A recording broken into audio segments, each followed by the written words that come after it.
What's going on, everybody? Welcome to another episode of Mushroom Wonderland. I'm your host, Aaron Hilliard. I'm also the vice president of the Kitsap Peninsula Mycological Society. I'm a mycology educator, and I love everything about fungi. I know it's a weird thing, but if you got it, you got it. And I woke up today, and I was like, you know what? I'm heading to the mountains. We're going over to the east side of the Cascade Mountains, kind of on the east side of Mount Rainier. It's June 2nd, 2024. There's not a lot of mushroom season left. The Morels are moving up into the higher elevations. So just on the east side of the crest of the Cascades, you're gonna find natural morels like Morels snyderi, one of my favorite morels. Here in Washington State, it is like springtime gold, you know, that you can eat. And it's really more than that. It's an adventure. You get to be outside. You get to be discovering natural science. I've always found it just fascinating.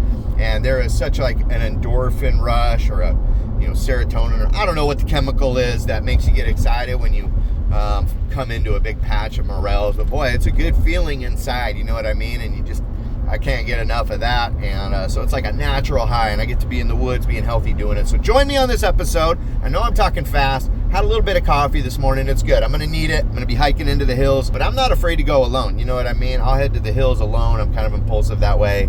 And but sometimes those are my best days. So thanks for joining me. Come with me on this episode of Mushroom Wonderland to go into the mountains of Washington State and hike around and hopefully find some beautiful morels. Let's go.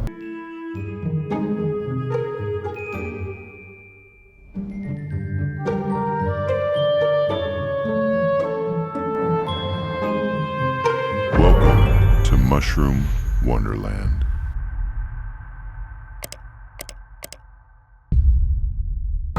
From where I live in Western Washington, you got to drive quite a ways to get to the east side, but it's a beautiful drive. Look at the foothills on the west side. Really beautiful. Reminds me of when I was in India, how pointy and crazy some of these mountains are. I don't mind this drive. It's about a 2.5, 3 hour drive to the east side of Mount Rainier from Western Washington, where I live.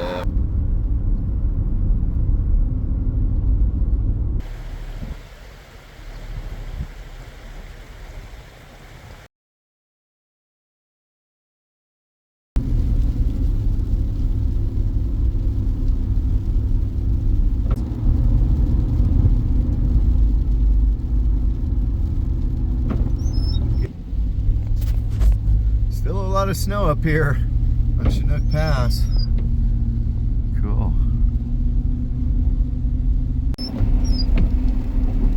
Wow.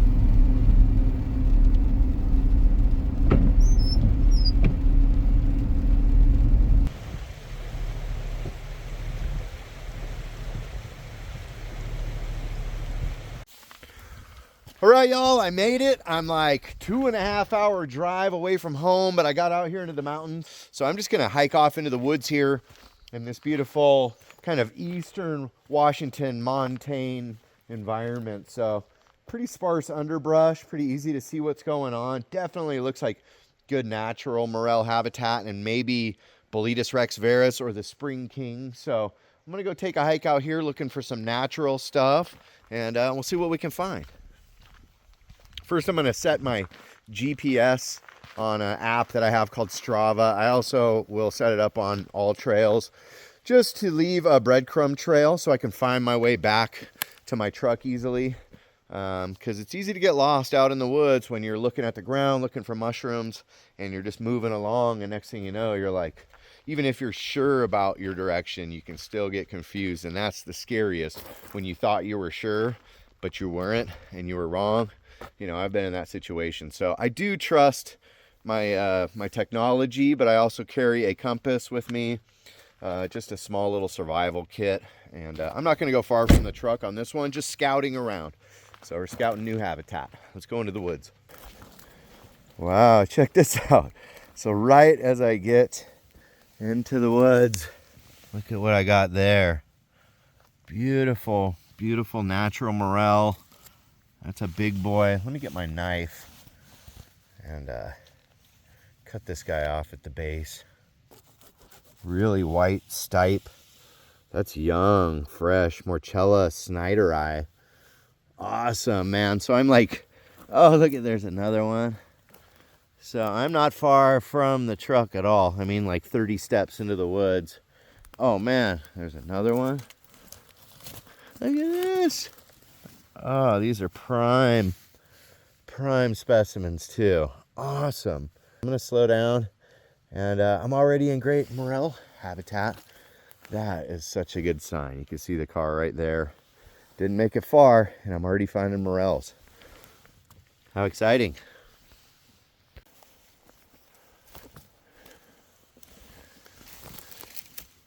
Another nice Snyder eye. Can't ever complain about those. Some people really claim that these are their favorite Morel because they're so thick and meaty. And these ones are young and really beautiful right now. Wow. I feel like I found a really good little patch. And I just got in here and we've already got 4 or 5 nice little Morels. So definitely gonna kind of do a zigzag pattern through the woods here, just going a little bit slow. And sometimes it really helps if you get down low and kind of get on the level of the mushrooms. You can sort of see them popping out a little bit better. There's also some nice landmarks right here. There's like a dirt bike trail, and there's a river I can hear running down there lower. So I'm liking this hillside. The water runs down it and kind of accumulates, and the mushrooms like that. But I'm betting down there in that valley bottom. See a little mushroom growing right down here. Let's check this out. I'm going to pull it up from the bottom. Look at that guy. This one growing way up here in the mountains, but it's really common in wood chip beds and stuff in urban areas down in the lowlands. This one's going to have a medium brown spore print. Has a very prominent partial veil that leaves little appendiculate pieces of material there on the edge of the margin. This one, Agrossaby praecox, or the spring field cap. You can find it way up here in the mountains. You can find it down in your garden or in your lawn. They're all over. I tried some recently. I thought they were tasty. Some people think they taste like grass clippings. It's a whole complex of different mushrooms. It's a species complex. So several different like phenotypes of this mushroom under the same name, same genetics, but a little bit different. Different enough that some of them might taste bad and some of them are good to eat. I've had experience with the good eating ones. So Agrossaby praecox, not what I'm after. They're super common. But, oh, interesting. So right here we have Gyromitra esculenta clade. This one, the false Morel. Poisonous, toxic. This one is responsible for killing quite a few people in history, especially in Europe, especially when eaten raw. So Gyromitra esculenta, another complex of species of mushrooms. And the ones that we have around here, I think Gyromitra venenata, meaning full of poison, which isn't good. That's the Northwest species. There's one other one, I can't think of the name right now, but they're so closely related, there really is no DNA work, but they're both described from this area as being a little bit different size spores. So it would be interesting to keep these and do microscopy, measure the spores, and see if we do actually have 2 different species, or if they're, you know, close enough. Either way, you don't want to eat these. These are the false Morels, so they look pretty different, right? But I don't know, if you're a newbie, you might be able to confuse those two. But if Morels had any look-alike, it's these. And they both have this similar flesh because they're ascomycetes. So they grow this different kind of mushroom flesh than the gilled mushrooms, you know, the big fleshy ones. Ascos are a little bit different. And Morels and Gyromitra, these are the same. There's another one. Sometimes people call them the brain mushrooms. It looks like a brain, all right? They call them cerebriiform. That means brain-like. So yeah, leave these ones out of your basket unless you're doing science, but don't eat them. There is a way to detoxify them. I know people don't need to put that in the comments, but you know, it just doesn't really seem worth the effort to detoxify a mushroom that is known to be toxic. Here we have different species of Cortinarius. These ones can sometimes be used as dyeing mushrooms for dyeing fabric, but not necessarily good edibles. Not sure on the species. Big genus of mushrooms, lots of different Cortinarius. So it's nice to see this range of fungal diversity up here. A lot of different mushrooms popping up, which means good moisture content. The temperature is just right. It kind of reminds me of the mountains of Colorado near Telluride. We went up there and there was just mushrooms growing everywhere. And the mountains of Washington can be like that in the spring, and especially at the end of summer. Beautiful mushrooms flushing in the mountains because it stays cool and the rain collects up here. It gathers up and keeps it nice and moist. Here's another egg rossby. I'm not going to flip that one over, but they're pretty common. Egg rossby praecox. So come here, Morel. That's what I'm after. You know, I need to leave room in this basket for Morels. And another brain, you know, another Gyromitra venenata, or splendida. That's the other one. But splendida means beautiful, and venenata means full of poison. So, you know, do what you will with that. But yeah, I'm going to leave those behind. Oh, beautiful. Look at that. Just like right in the trail. There's at least 3 right here that I can see easily. These are areas where I might slow down and look around a little bit closer. But definitely going to harvest these. So this really dark black one. Oh my gosh. Oh, there's a few more here. Awesome. So look at this darker one. This one a bit older. And it's a bit dried out. This one's way past its prime. It's got that yellow stem, and it's really mushy. Now this one, perfect Morchella snyderi. Look at that. Chunky white stipe. This one's as mature as you want to get it, really. This little baby right here didn't make it, kind of aborted. Here's a really young snyderi, just coming up. And that's prime. So this one's newer, this one's a little bit older, but still keepable. And then right over here we have a nice flush of young ones just coming out. And they're this very gray color, so they can be hard to spot, man, but I think I'm in a great place for Morels. It's got some weight to it. Beautiful. I'll cut the dirty bases off. It's hard for me to cut them and film at the same time, but I clean them up before they go in the basket. Nothing, you do not want dirt in your Morels.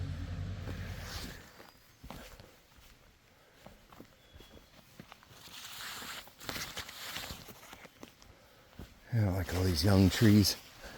I need to get into the older trees.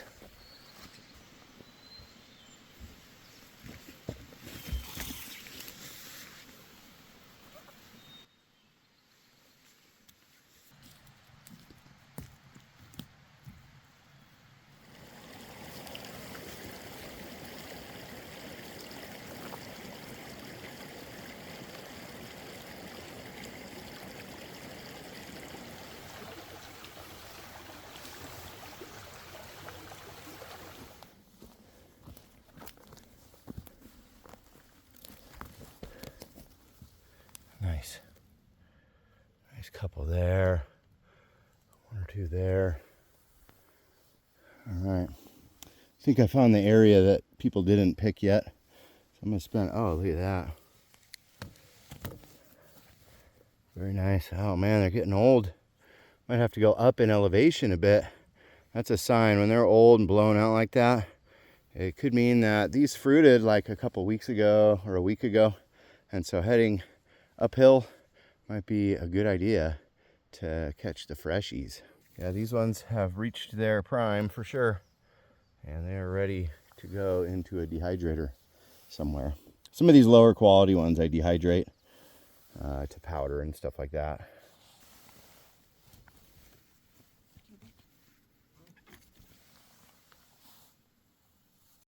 All right, so I'm driving up the Forest Service roads now, going to a higher elevation. I hiked around there for about 40 minutes. I don't know, found 15 mushrooms. Not too bad down there, but a lot of them were old, way past their due. So way over there is the edge of this logging activity, which we don't want to be where they logged. There's not going to be anything for mushrooms in there. But just beyond that, you can see trees down there, and they're running along this creek where this hillside falls away into a ravine there where the water runs down. Along that is where I want to look. So I'm trying to go up this road, find a pull out and an access to get into those woods. And I want to get like where nobody else has been. I don't want anyone else. Oh yeah, this looks like a good spot here.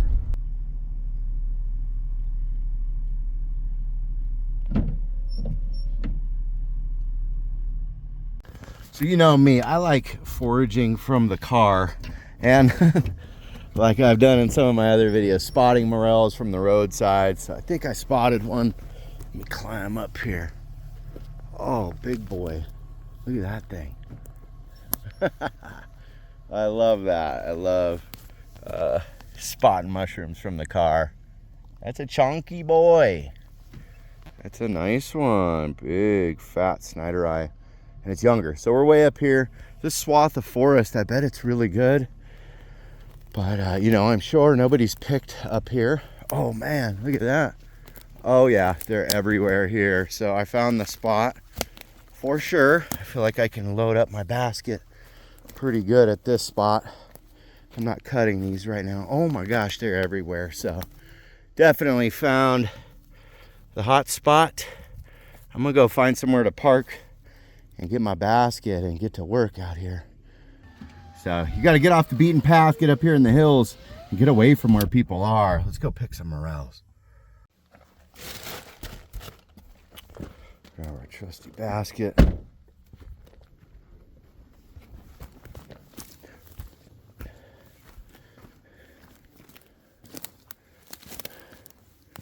Look at that big boy, all spored out. That's a little older than we would like even, so gonna leave that, but it's definitely done its job in the woods, getting its spores out there. So ain't that the way it works?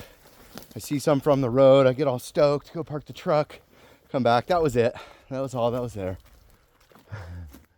But I think this still is good habitat, but dang it, I really thought I was in the mother lode, you know? Morel fever is that way. You see a mirage sometimes, you know? I thought I saw more than I did. Got a little excited, but I still have hope for this place. Oh, baby. There's a nice one. 2, 3. There we go. Dang, these are some beauts. This is what I wanted to find. Oh, I see another one up there. Okay, do not be discouraged. Look at these. Almost pink colored. Very pretty.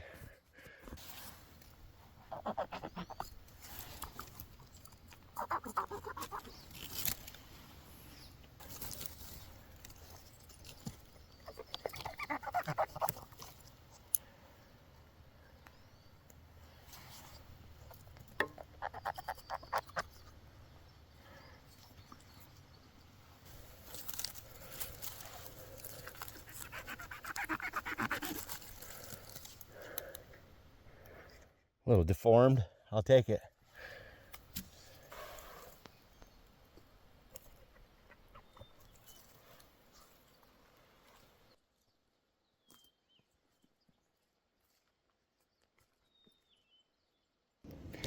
As you can see here, I came across a different kind of mushroom. This one also an ascomycete, just like the morels and gyromitra. And these ones are called the Verpa conica. So totally different genus, but similar. And people call them the thimble morel. And you can see that cap. It's just a cap and a stem. They're pretty fragile and not really big, but they're said to be edible, just like anything in the Morchellaceae. So just cook them like a morel. Personally, I've never eaten these because, I don't know, I don't normally find them in any significant numbers, but there's a pretty nice little patch, little fruiting of them here, probably 5 or 6 mushrooms. But there you go, Verpa conica, the thimble or the bell morel. This is one of the supposedly early morels. We're at pretty high elevation here, not quite to the snow, but yeah, growing among these cedar scales. Well, western red cedar. I'm hesitant to call it a real cedar because it's not a real cedar, but the red cedar, one word. I guess that's where these Verpas like growing. So there you go. Pretty cool. Verpa conica. You know, doing okay. There's like a pound of morels, a couple of great meals. But I would like to go to the burn and try to find some. All right, you guys. I got a pretty nice basket of Snyder eyes, but I'm getting a little winded hiking around up in the steep stuff. And where I'm parked right at this little viewpoint, I can see way off in the distance that there's rain coming. But if I continue down this road, I'm going to get to some flatter ground where I'm going to hike around a little bit. But at the end of this road, there's a prescribed burn, so I kind of want to end up there. Here we go, off into the wilderness.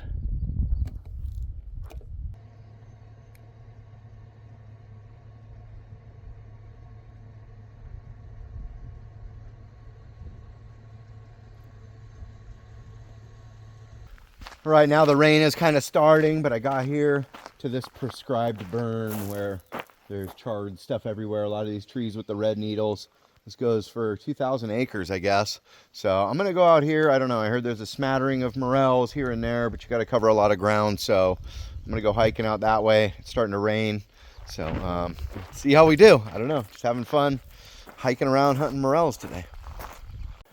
All right, come hiking up this little rise. And that's not a burn morel. This is a natural Snyder eye. That's a beautiful big mushroom. Look at that. So I'm not mad about finding those, you know.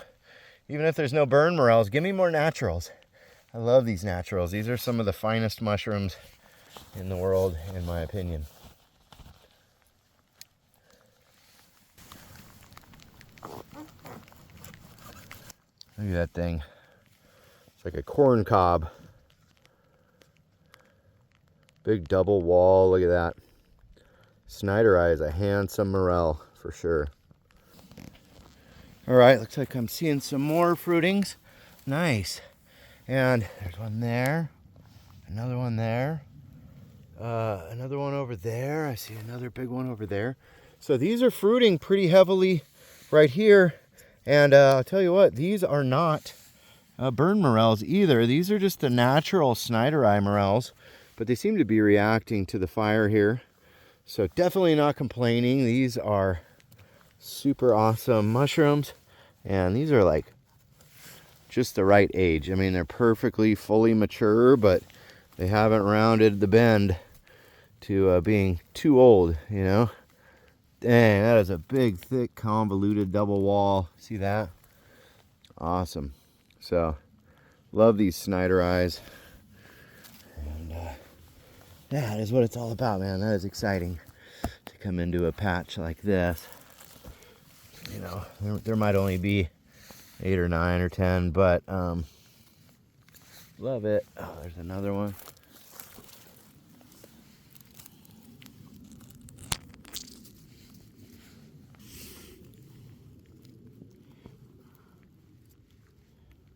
That one's very black.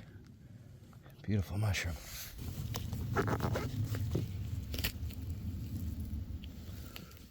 There's a thick mushroom.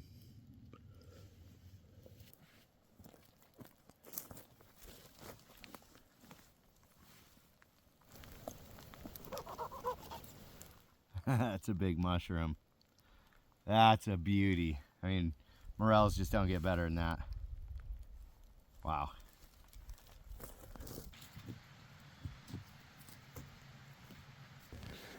Spotted something big poking out from a ways off, and this is what we got. Let's see what this thing is. This is a big mushroom. Let's get underneath it, pop it out of there. Look at that. It's a sarcodon. Cool. Wow, a bunch of little babies. So sarcodon, or the bitter hedgehog, just has teeth underneath. Look at that. Really interesting. I've never found one of these in the spring. But up here in the mountains, things are a little bit different. So these are edible, although the common name bitter hedgehog might be a clue as to how it tastes. Personally, I haven't tried this one. That'll have to be on an upcoming... I've had it pickled. I take that back. I've had it pickled, but I've never like sauteed them. But look at that. It just looks like a little hedgehog, but different. So cool. All these tooth fungi are edible. But this one definitely not as desired as the hedgehog mushroom. That comes out in the autumn. This is your spring sarcodon. Sarcodon imbricatus. And there's a nice little group of them here, so cool. I like that. So even though I'm hiking around in this burn, I'm just finding natural morels. I don't know if it didn't burn enough for like the burn morels to move in this area, but it did seem to like kind of spawn a little reaction there was quite a few Morchella snyderi so far in this area compared to the unburned areas. So maybe it just motivated the naturals to fruit a little bit more, but I haven't seen anything in the way of one of the recognized burned morel species. So it's interesting, but I'm not complaining because these snyderi are actually superior to your first flush Conica morels anyways. The sextillata or eximia, they're just a simple thin-walled kind of tannish morel that is still good, but nothing like these big chunky black morels that I like so much. What the hell? This is what you run into out in the middle of the sticks in the Cascade Mountains. Cool, the hunting stand here up in this tree. I wonder if I could see morels from up there, you know, a mushroom hunting stand. I don't know. Apparently this is a good hunting spot though, but it's not hunting season, thank goodness, or else I might be a little concerned. Gyromitra ancillus, these little discoid things. I've heard them called like a pig's ear or something like that, but there's Gomphus clavitus is also called the pig's ear, but these are Gyromitra, related to your brain, you know, your Gyromitra esculenta. These probably do contain hydrazine and should be avoided. So I'm gonna leave it there, but nice to see ascos. It's another ascomycete like the bell morels, and the true morels and the false morels. So hiking around out here in the mountains can get pretty dang tiring. So it pays off to try to find places that are a little more level. You know, you could probably find great mushrooms, as we've seen in this video, on the really steep stuff, but it'll kill you, you know, and you want to be able to hike for a while because they're far and few between. It is not that common, the snyderi anyways. So to be honest, it's been like 25 minutes since I found a morel. And sometimes you'll find like 10 or 15 all together or within a 5-minute period, and then you have like this cold stretch, and it can be so discouraging, you know. But there's a little bit of advice that always gives me a little hope, and it is that you always find the biggest mushroom on the way back to the car, and that happens so often. So don't be discouraged, keep looking, you know, and keep your head up, you know. This can be also pretty disappointing as well as satisfying, so be prepared for that. You ain't gonna win every time, but that's how we learn. We learn habitat, we learn a lot when we're not finding morels too. So you're either winning or you're learning, you know what I mean? You're winning or you're learning something about the forest.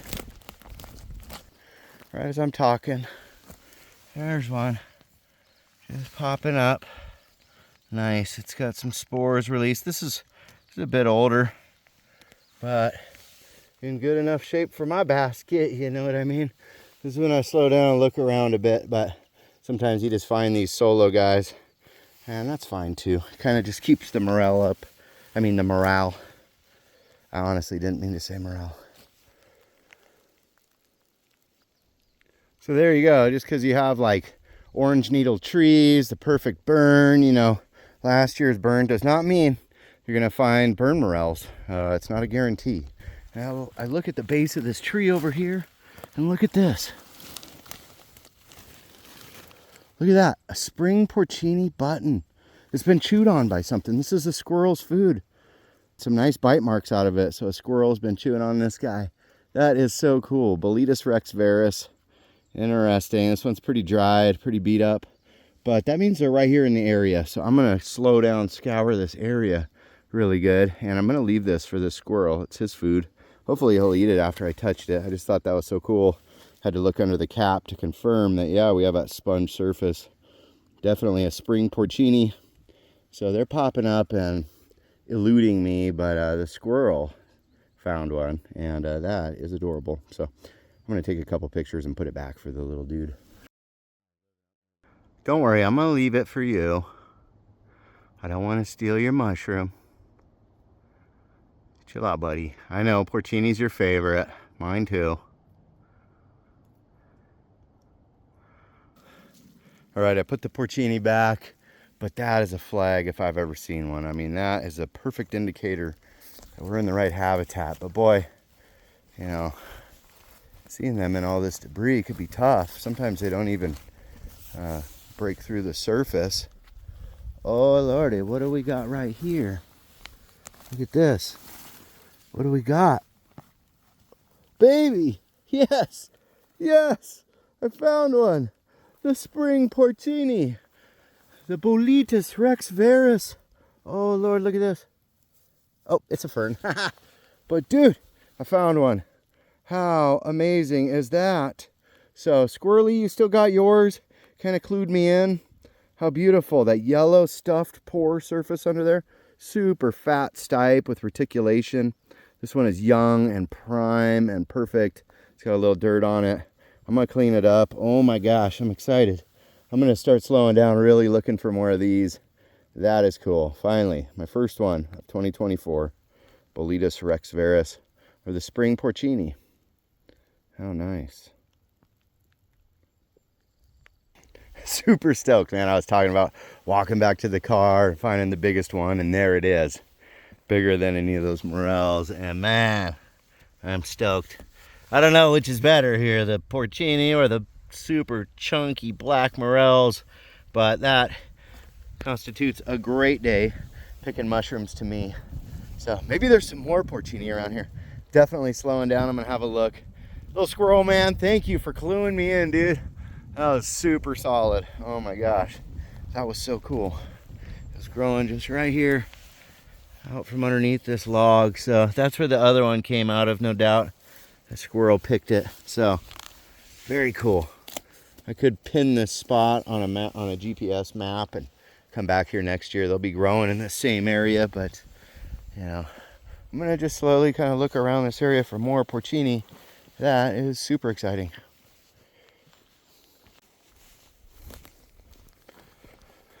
Whoa, these look crazy. Look at this. Wow, just like boiling out of the ground here, out of this really sandy soil. These love this sandy soil. And this one is your spring coral mushroom. Look at that, Romeria rhizospora. Another one back there. There's more of it coming up right here. This, again, another decent edible. It disagrees with some people's stomach, but so do all mushrooms. You know, just make sure to cook it well and try a little bit first to make sure that you're tolerant of it. But I think most people are tolerant of this particular Romeria. In the fall, we have way more species that are harder to identify, but this spring one, pretty safe. It gets very dirty though. What I do is I break it into little chunks and wash it really good in salt water, let the bugs crawl out of it, rinse it off, pat it dry, let it sit on the counter for a while and just get back to normal dryness. And then do a dry saute. Or you could just put it in tempura batter and just fry it right away.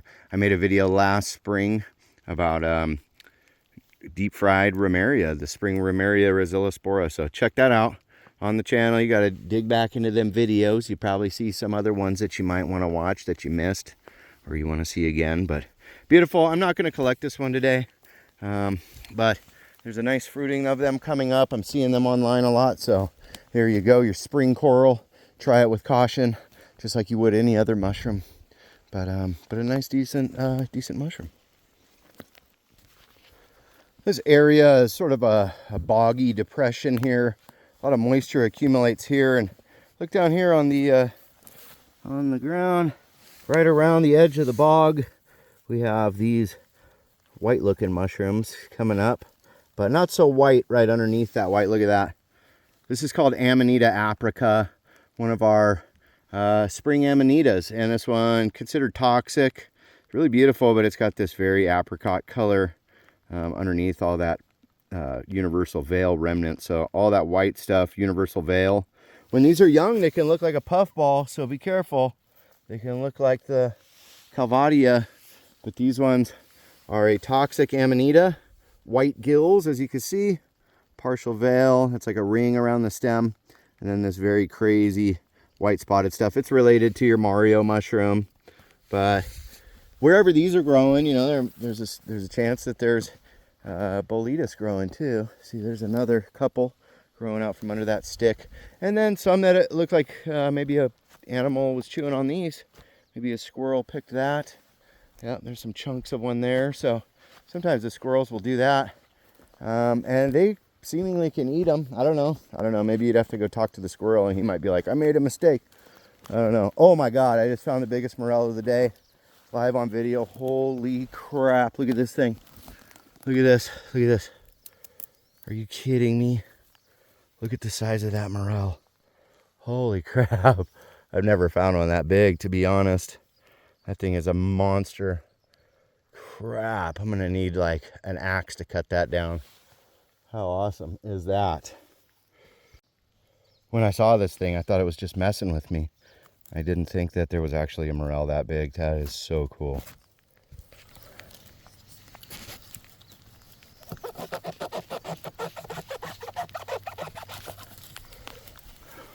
Holy crap.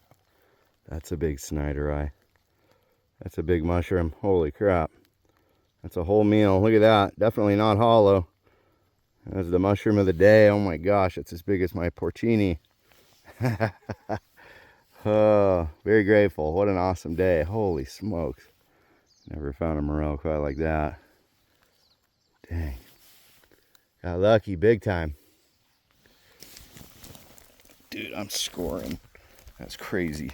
That morel and the porcini are like the same size. Unbelievable. It's because all this moisture that's running down this hill. I like to hang around the edge of this hill where it meets this bog area. These mushrooms obviously can get big. Whoa, look at here. Yeah, we like it. Maybe the spores are running down the hill. Look at how chunky these guys are. So nice.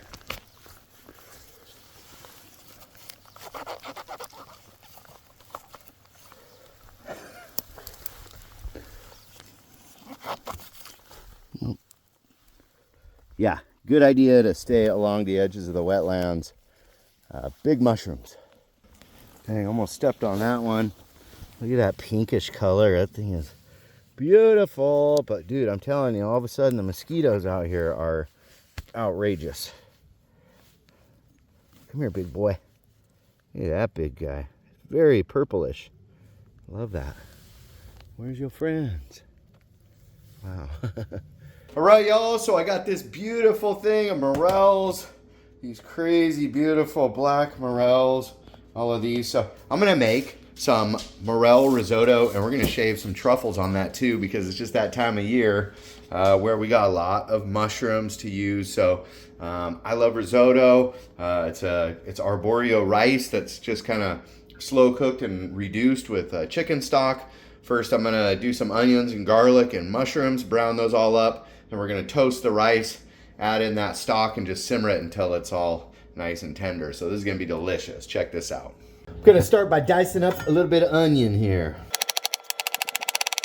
All right, let's get this back burner going, medium-high heat. And we've got extra virgin olive oil going into the pan.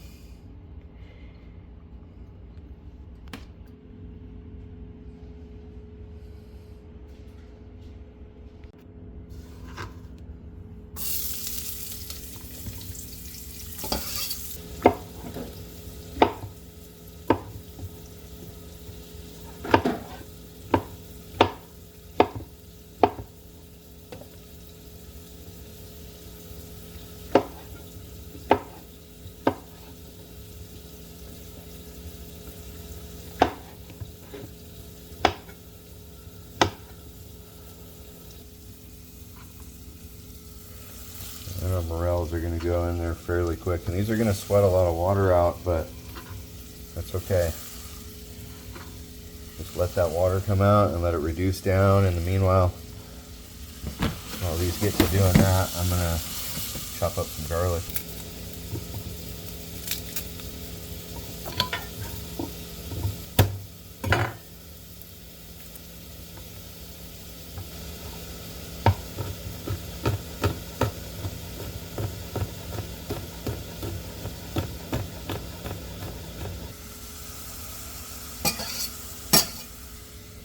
So it doesn't take long for that water to cook off of there, and now it's reduced back down to the olive oil that I put in the beginning. And so I like to get these kind of nice and golden brown. We get those onions and garlic all nice and soft, and kind of get a little caramelization going on our morels before we toast the rice.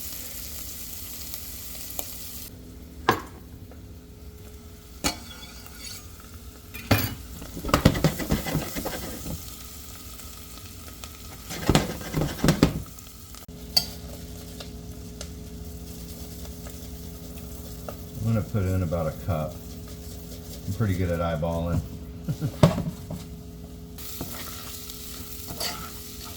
We're gonna let this rice toast with everything else as it kind of gets golden brown in that butter. Once the arboreal rice is toasted, we're just gonna add in some chicken stock. This is organic chicken stock. I know it's probably somebody out there who's saying that's not good for you. It's all right. You can replace anything in this recipe with your homemade chicken stock or whatever. This is just what I have available. So see how that rice is getting that kind of golden color. Nice chunks of mushroom and onion in there. And you could use beef stock as well. Really vegetable stock or any kind of stock you want. But I like chicken. It's just got a really nice kind of savory flavor, but still sort of light. All right, so I got all that chicken stock in there, and I'm just gonna let it simmer on medium. And as it reduces, we just wanna kind of keep filling it up with chicken stock to the level of the rice and the mushrooms.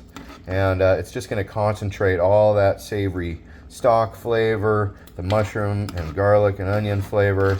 And we're just gonna repeat this process until the rice is tender and it's at a good consistency, kind of like a porridge or something. Some people like it a little drier, some a little wetter. You're gonna have to practice making risotto, but this is an amazing dish to make. Impress your friends and family. And so it's all about reduction and attention.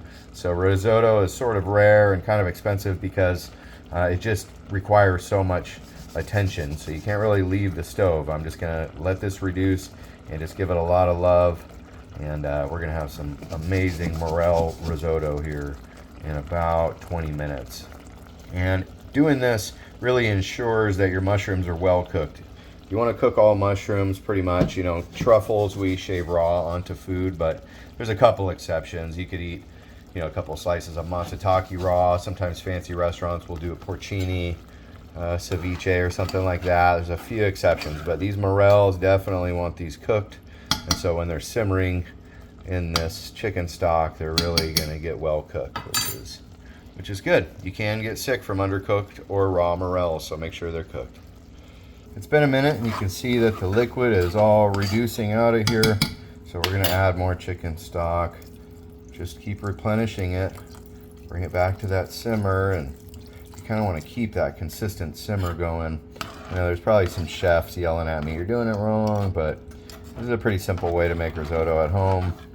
And I guarantee it's going to be delicious. There's probably, you know, Michelin star way of doing risotto, but this way works okay. Look at that perfect simmer right there. You see those light little bubbles on the top. Perfect, perfect, perfect. And the rice is gonna swell up.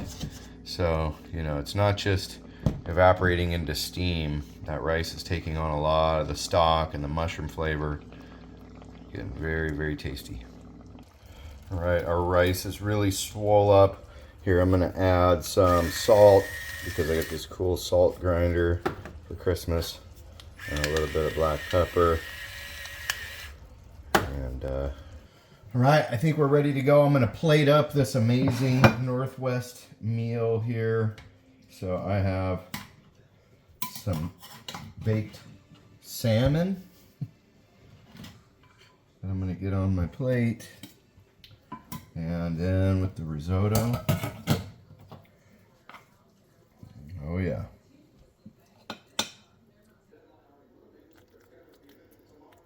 Morel risotto, perfectly done. I have a little bit of steamed broccoli that's going to go on this plate. And a little bit of garlic bread.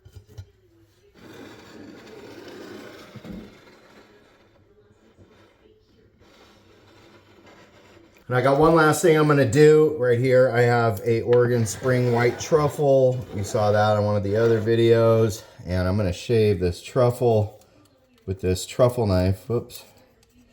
We got to get it calibrated. I'm going to shave this truffle right on to the risotto. Oh my goodness. Now that is decadent. We're going to try out this Snyder Morel and white truffle risotto. Those morels have a lot of bite to them.